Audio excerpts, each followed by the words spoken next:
샬롬, 말씀의 능력으로 승리하는 삶을 준비하는 2월 5일 금요일 굿모닝 바이블입니다. 오늘 우리에게 주는 하나님의 귀한 말씀은 누가복음 11장 27절에서 36절까지의 말씀입니다.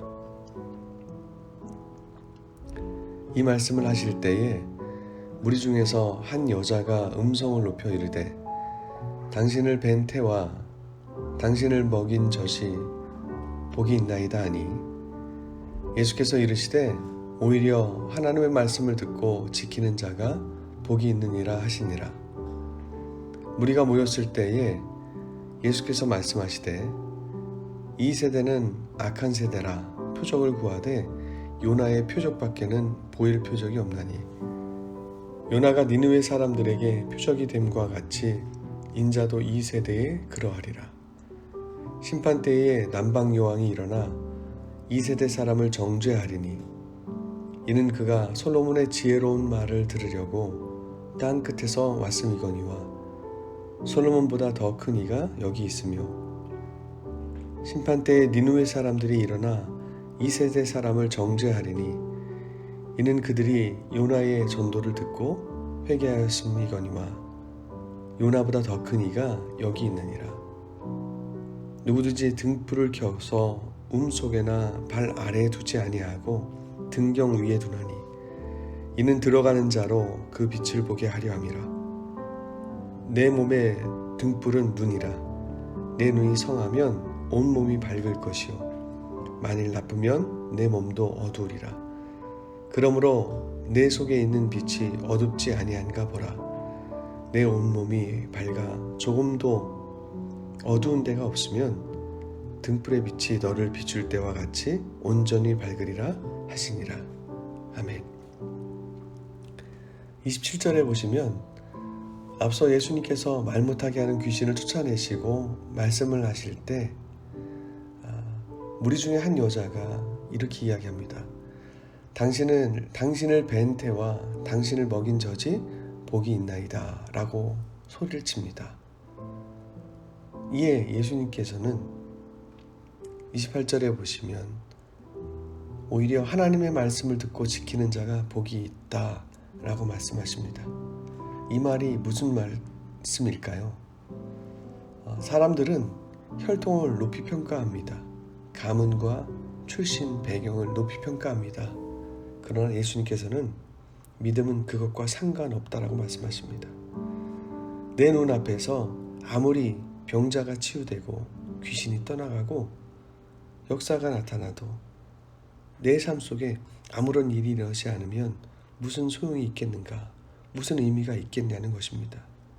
하나님의 말씀을 들은 너희 삶에는 표적이 일어나지 않는다는 겁니다.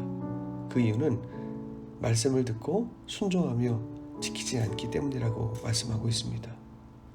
그러면서 이어서 표적의 이야기를 하십니다. 악한 세대가 표적을 구한다. 29절부터 보시면 그 표적을 구하는 이 악한 세대에 요나의 표적밖에는 보일 표적이 없다고 말씀하고 있습니다. 요나의 표적, 어떤 표적일까요? 니느웨 사람들에게는 사실 눈에 보이는 어떤 표적도 없었습니다. 다만 요나가 회개하십시오. 이제 며칠 후면 이 니느웨 성이 무너질 겁니다. 회개하지 않으면 무너질 것입니다. 라고 하는 그런 말씀만 선포되었습니다. 그 말씀이 선포될 때에 32절에 보면 심판 때에 니느웨 사람들이 일어나 이 세대 사람을 정죄하리니 이는 그들이 요나의 전도를 듣고 회개하였음이거니와 요나보다 더 큰 이가 여기 있느니라. 니느웨 사람들은 그 말씀을 듣고 그 말씀으로만 그들은 회개했습니다. 뿐만 아니라 31절 때도 1절의 말씀도 마찬가지입니다.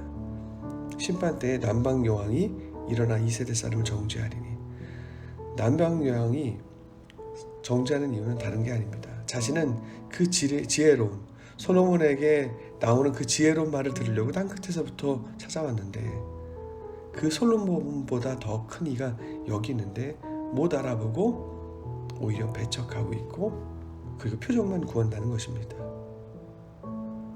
그러면서 결론적으로 33절 말씀 어떻게 보면 갑자기 등장하는 말씀 같지만 사실은 등불의 이야기를 하면서 눈이 어두우면 표적 되신 예수님이 보이지 않는다라는 말씀을 하고 있습니다.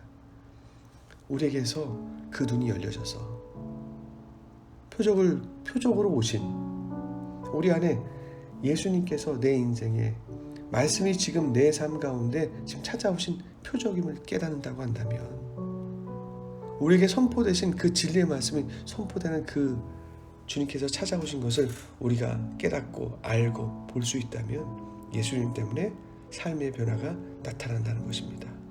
오늘 하루 그 표적 되신 주님, 그 주님을 만나서 그 주님 때문에 여러분들의 삶의 변화가 있기를 주님의 이름으로 축복합니다. 기도하겠습니다. 하나님, 우리는 어떤 더 큰 이상, 더 큰 변화, 더 큰 삶의 여러 가지 요소들에 있어서 우리는 변화를 찾습니다. 그러나 예수님 자체가 표적으로 우리에게 오셨습니다. 그 표적을 통해서, 표적 되신 예수님 때문에 오늘 우리의 삶이 변하고 언어가 변하고 행동이 변하고, 그래서 우리를 통해서 수많은 사람들이 예수님을 믿고자 하는 그런 놀라운 역사가 있게 하여 주시옵소서. 그렇게 우리의 삶에 변화를 이끄실 주님을 기대하며 예수님의 이름으로 기도하옵나이다.